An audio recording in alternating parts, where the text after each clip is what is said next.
lang. Kailangan sakto lang. Sakto! Wow! Sakto! Wow! Sakto! Wow! Sakto! Wow! Sakto!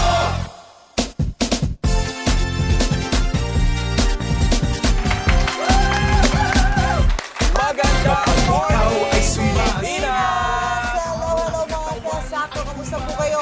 Mag-inat-inat na at sasalubong na tayo sa isang bagong araw na puno ng pag-asa. Huwebes na po tayo, May 18.